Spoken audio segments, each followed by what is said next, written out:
evening. Tonight, we look at a sector in flux. From the high-stake halls of the Nigerian Aircraft Acquisition and Investment Summit in Lagos to the sobering travel advisories from Washington, Nigeria's aviation industry is currently at a critical crossroads of growth and challenge. Our lead story tonight: capital flows where confidence exists. That was the resounding message from the Aviation Minister, Festus Keyamo, as the federal government moves to mend fences with global aircraft lessors.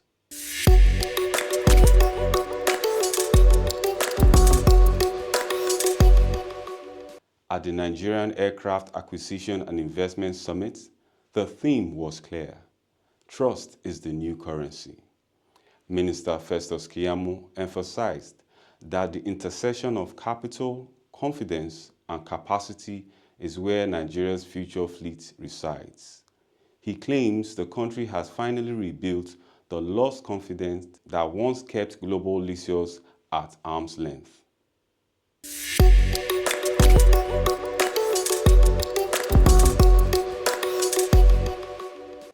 Confidence grows where institutions are credible.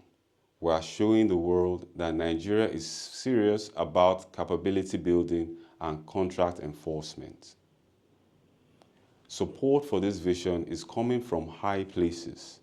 The African Development Bank has pledged a massive $7 billion to support African aviation over the next 5 years, with half of that earmarked for infrastructure and strengthening lessor capacity for local airlines. Meanwhile, back on ground, FAN Managing Director Olubunmi Kuku revealed that Nigeria is now Africa's second largest domestic market, seeing over 10.5 million passengers in 2025, trailing only South Africa. The growth isn't just in the numbers, it's in the routes.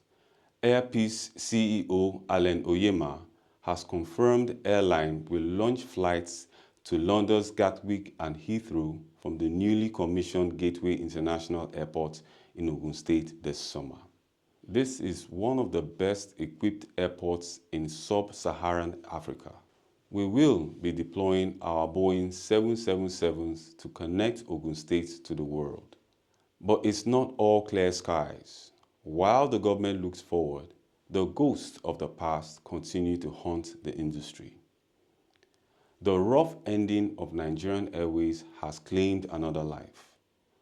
Octogenarian and former retiree Alhaji Mahmood Shaba passed away this week, reportedly unable to afford medical care while waiting for his decades-old severance pay.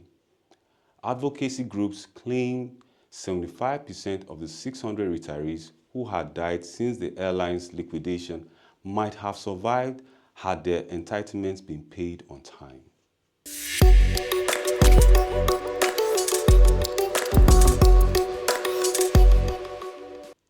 Adding to the turbulence is a stern warning from the West. As of April 8, 2026, the U.S. Department of State has authorized non-emergency staff to leave Abuja Embassy, citing a deteriorating security situation. The advisory warns of a high risk of kidnapping, terrorism, and civil unrest, particularly in the north and southeast.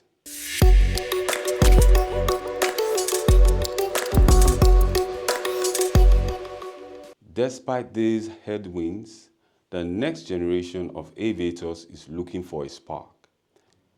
The Ali Magashi-led NCAT Alumni Association recently visited Zaria, embarking on a mission to rekindle the flames of excellence at the Nigerian College of Aviation Technology. Their goal: to ensure the institution remains a global hub for training, even amidst the current national challenges.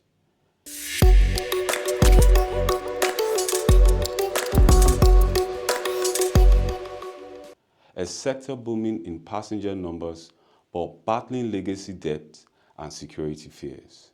Can confidence alone carry the weight? Only time will tell.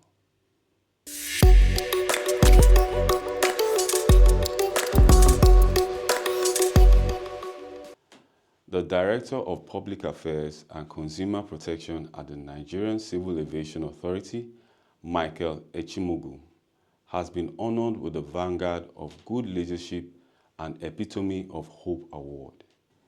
The recognition was presented by the Council of Northern Youth Advocates of Nigeria during a ceremony held at the NCAA corporate headquarters in Abuja. I dedicate this honor to my team. This is a collective achievement, said Achimogu. The group, led by its president, Mohammed Abdulrazak, described Achimogu as a bridge builder whose influence extends beyond aviation into youth inspiration and national cohesion. They praised his commitment to consumer rights, inclusive communication, and his growing impact as a role model for young Nigerians.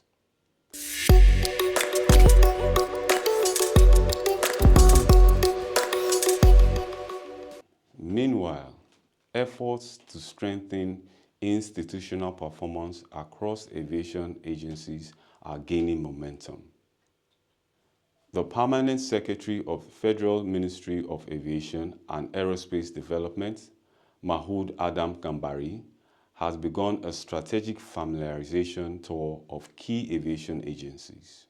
The visit, which commenced with the Nigeria Airspace Management Agency, NAMA, and the NCAA, is aimed at improving interagency collaboration and operational efficiency.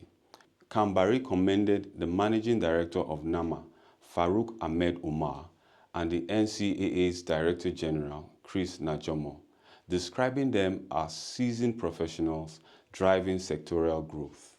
He reiterated the federal government's commitment under Minister Festus Keyamo to aligning Nigeria's aviation sector with global standards set by the International Civil Aviation Organization.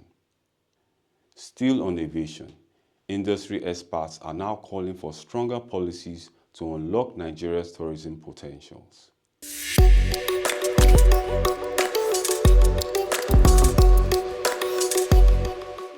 The Managing Director of Ibom Air, George Iresi, has called for deliberate planning to transform Nigeria's popular Dirty December season into a year-round tourism driver.